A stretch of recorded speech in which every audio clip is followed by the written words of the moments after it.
廣宇議員。主席，我發言係支持李浩然議員提出嘅研究粵港澳大灣區協同立法嘅議案嘅。喺15五規劃綱要之下，香港嘅角色已經由融入深化為融入和服務國家嘅發展大局。要真正實現呢一個目標咧，關鍵係在於透過協同立法去回應一個個嘅具體問題，揾到制度差異所帶嚟銜接嘅斷點，然後透過立法去解決呢一啲嘅難點。以生物醫藥產業為例，現時咧其實有唔少嘅制度壁壘咧係影響緊佢嘅產業嘅實質發展嘅。2025年全球嘅製藥市場咧嘅規模咧已經達到1.1萬億美元，而且預計咧係以5%至8%嘅複合增長率咧係持續擴張。深圳、廣州咧亦都已經逐步形成咗萬億級別嘅一啲嘅生物醫藥嘅集群嘅產業集群啦嚇，擁有好多嘅龍頭企業，具備咧完善嘅製造能力啦，同埋龐大嘅應用市場嘅。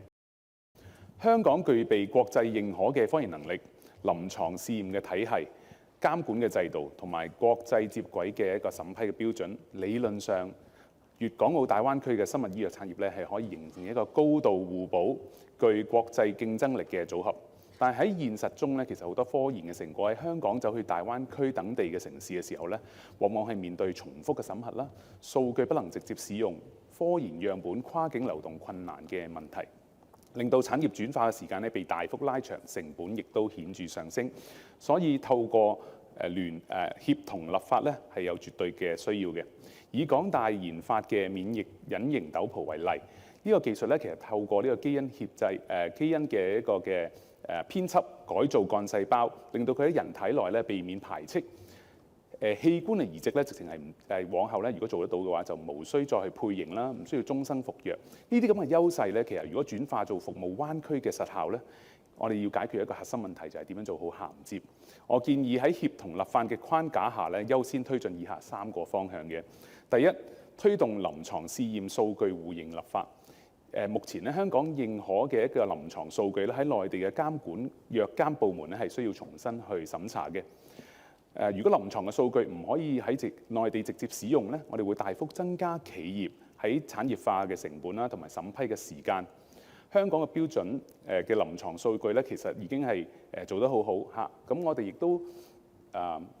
都有一個臨床嘅試驗嘅體系咧，亦都具備呢個國際認受性。臨床數據咧已經可以被美國 FDA 同埋歐盟嘅 EMA 國際嘅機構參考，喺灣區內咧亦都獲得認可嘅現實嘅基礎嘅。第二，建立跨境科研物資同埋樣本流動嘅便利化機制。生物醫藥嘅研發咧，常常係要透過跨境運輸一啲人體嘅組織樣本啦，一啲嘅敏感嘅物資嘅。目前涉及呢啲嘅人類遺傳資源嘅審批流程咧係非常之繁瑣，週期咧可能要去達到幾個月嘅。我建議亦都透過協同嘅立法啦，可以喺河套合作區先行試點科研物資跨境嘅一個白名單嘅一個制度，簡化呢個審批嘅流程，審批時間可以縮短去到幾個星期嘅。第三，我哋要去探索可以擴大香港標準灣區認證呢個互認嘅機制。香港嘅1家呢一個嘅新藥嘅審批機制咧，已經係同國際接軌㗎啦。而且內地亦都擁有龐大嘅市場規模。我建議可以透過協同立法，建立香港審批灣區認證呢啲藥械嘅進入機制。即係話，經過香港嘅審批上市嘅創新藥械，可以喺大灣區內地城市通過簡單嘅程序獲得認證，加速好藥好器械惠及我哋灣區嘅居民。呢個不僅能夠發揮香港嘅國際標準嘅優勢，亦都能夠為內地引入更加多嘅國際前沿醫療嘅產品。透過立法，